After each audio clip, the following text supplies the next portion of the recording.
ዘረጦ የሚባለው እንደዚህ አይነት ፍረት ነው። ለማንኛውም ይሄን ካየሁ በኋላ እኔ አመስግኛለሁ፣ እናንተ አመስግኑ። ቪዲዮን አይተን እንመለስና ከዛ ኮሜንት እናነባለን።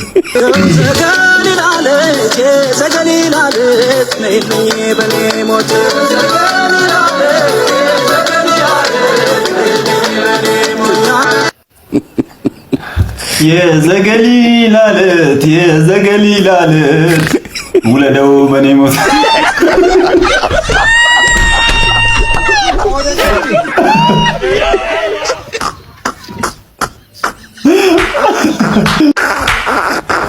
ወንድሜ ጠፍቶብኛል።